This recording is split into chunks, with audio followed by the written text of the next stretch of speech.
Hello, welcome you all to Balaji Coaching's YouTube channel ISA and today it's lecture number 3 of English speaking course। तो स्वागत है आप सभी का। तो आज हम देखेंगे आज का जो हमारा लेक्चर है वो लेक्चर नंबर 3 है। इससे पहले हमने क्या किया है, we have made lectures on English speaking course lecture number 1 and lecture number 2 and today it's lecture number 3। तो देखिए what are the things which are required in order to speak a fluent English or in order to speak a English। see देखिए कुछ चीजें जैसे कि अगर हम बात करें आज हम डिस्कस करने वाले हैं स्पीक इंग्लिश पोलाइटली। देखिए इसका मतलब क्या है कि हमें इंग्लिश जो है, इंग्लिश एक ऐसी लैंग्वेज है, ऐसी भाषा है जो हमें पोलाइटली बोलनी है, मतलब रफ नहीं बोलना है। जैसा कि आप देखोगे इंडिया के कुछ पार्ट में से हरियाणा है तो वहाँ पे क्या होता है, वहाँ पे लोग बड़ी रफ लैंग्वेज बोलते हैं। या कई बार इवन हम आपके बिहार में भी कई बार वैसे इवन भोजपुरी भी एक मतलब रफ नहीं है, मीठी लैंग्वेज है, अच्छी लैंग्वेज है, बट समटाइम हम रूड हो जाते हैं, थोड़ा सा रूड बोलते हैं। तो इंग्लिश के केस में हमें क्या करना है, we have to speak very politely. So English is a kind of a language which is generally spoken politely. So we have to speak politely. या वॉइस कैन बी लाउडर। अब यहाँ पे एक चीज आप ध्यान दे सकते हो, एक चीज समझ सकते हो कि इंग्लिश हमें पोलाइटली बोलते हैं, we have to speak English politely, but do not speak in feeble sound. ठीक है, इसका मतलब क्या है कि आप पोलाइटली बोलिए, you have to speak English politely but do not speak in a feeble sound. Feeble sound का मतलब ये होता है कि आपको धीरे आवाज में नहीं बोलना है। जैसे इस टाइम मेरा जो साउंड है, जो मेरी आवाज है, it's pitch is high, so pitch should be high or but do not speak in feeble. You should have to speak politely, you have to speak at a good sound, but do not speak in a feeble sound. Feeble means low sound, feeble means low, feeble का मतलब तो low। आप धीरे मत बोलिए, क्योंकि देखिए बहुत बार क्या होता है, एक कंफ्यूजन हो जाती है। अगर आप धीरे बोलते, धीमा बोलेंगे तो शायद लोगों को लगेगा कि आप गलत बोल रहे हो, इसलिए आप कॉन्फिडेंट नहीं हो अपने वर्ड या सेंटेंस को लेके। तो कभी भी आप इंग्लिश बोलते हैं तो आप लाउडली बोलिए, बेशक आपको लगता है गलत भी तो क्या हुआ, you have to speak louder, you have to speak at a good voice. It should be loud, it should not be feeble, it should not be low.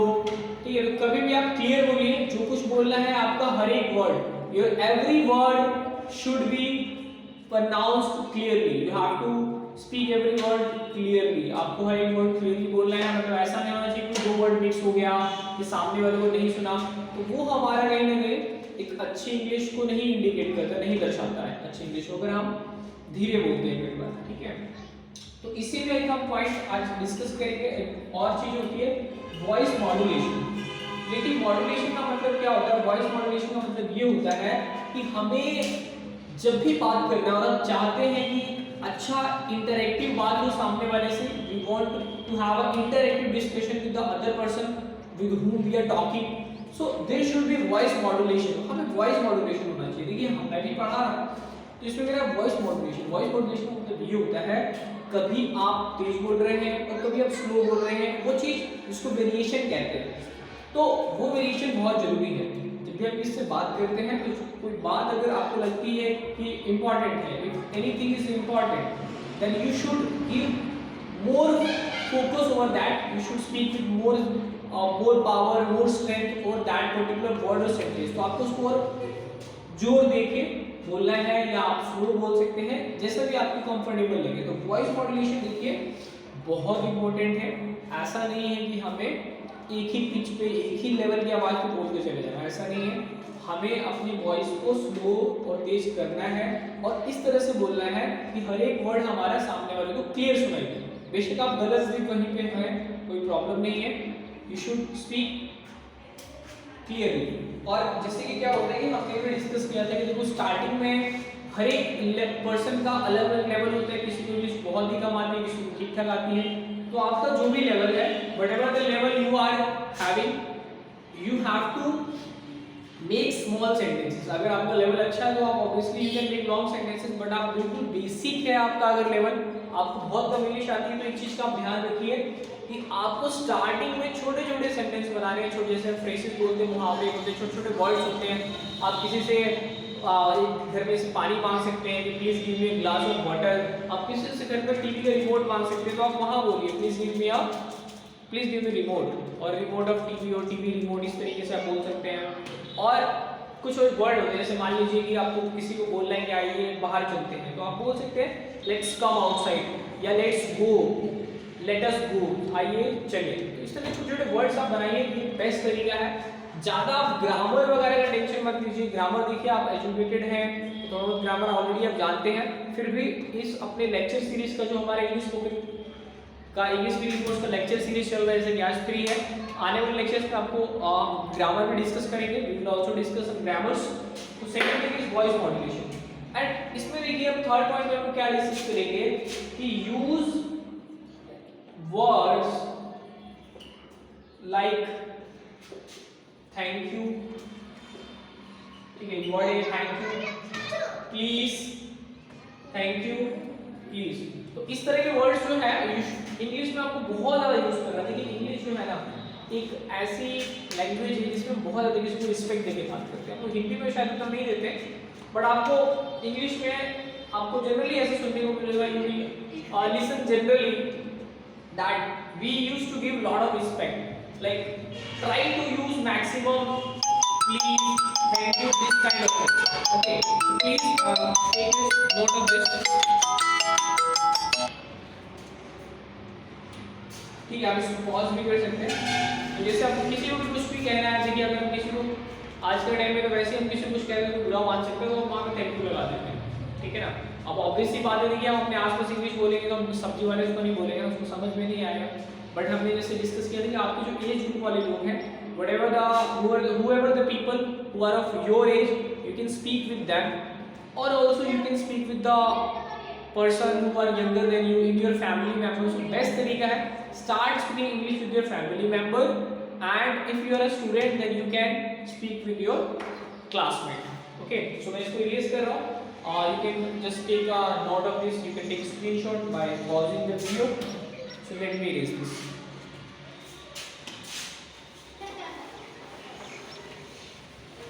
Next जो हमारे पास ये आती है यूज ऑफ यू। क्योंकि English में क्या है कि यू का जो यूज है ना वो बहुत ही अच्छा है। यूज ऑफ यू का मतलब ये है कि हिंदी में ना हमारे बहुत कंफ्यूजन रहती है, हम किसी को तू बोले, तुम बोले, आप बोले, तो अगर किसी को हमें आप बोलना है उसको तुम बोले तो बुरा मान जाता है, ठीक है। किसी को हमें तू बोलना था, हमने उसे तुम बोल दिया या आप बोल दिया तो ज़्यादा ही उसको मतलब उसको लगता है कि मेरे को ज़्यादा रिस्पेक्ट दे रहे हैं तो भी बुरा है, ठीक है ना। We have to think before making choice of word in Hindi for तू, तुम या थर्ड पर्सन के लिए। बट इंग्लिश में बहुत ही अच्छी चीज़ है कि सिर्फ आपको यू यूज़ करना है। जैसे अगर हम भोजपुरी की बात करें तो भोजपुरी में लोग क्या बोलते हैं, तू या रहुआ भी बोलते हैं, या किसी को हो के भी बात करते हैं। तो यहाँ पे मतलब थोड़ा सा भी सोचना पड़ता है। बट इंग्लिश में ऐसा कुछ नहीं है, चाहे वो बड़े हैं, चाचा है, मामा है, दादा है, फूफा है, भाई है, बहन है, कोई भी, you have to simply use you. आपको सिर्फ यू यूज करना है और उसके अकॉर्डिंग सब बात खत्म हो गया, ठीक है ना। हाँ, कुछ लोग हैं छोटे तो डियर लगा देते हैं, डियर सर, या मतलब डियर सर तो वैसे नहीं होता, बट डियर कोई भी भाई का नाम ले सकते हैं, डियर बोलते हैं, कुछ भी इस तरीके जनरली यूज करते हैं। बट यू क्या है, that is the best choice in English, ठीक है।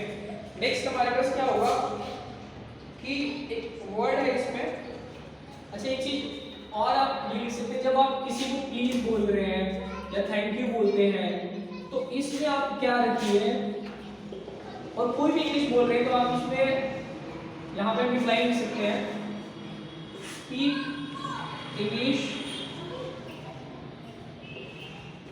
विद, यहाँ मिस्टेक की जरूरत नहीं है, इमोशन।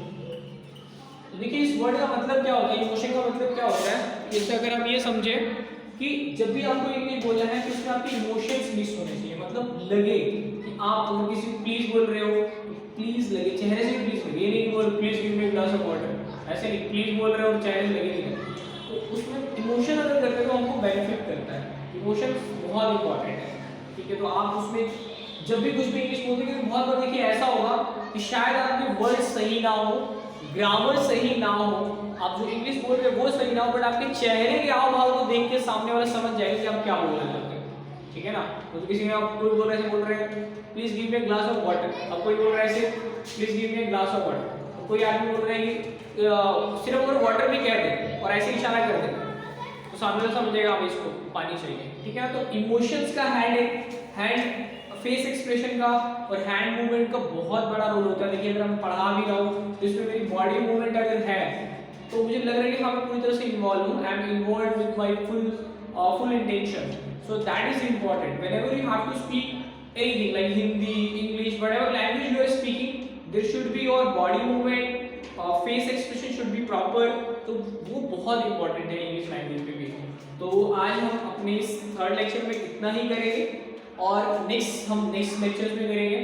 तो बहुत बहुत धन्यवाद बालाजी कोचिंग तरवारा के यूट्यूब चैनल को देखने के लिए। मैं अजय सर आपका एक बार फिर से धन्यवाद करता हूँ। Thank you.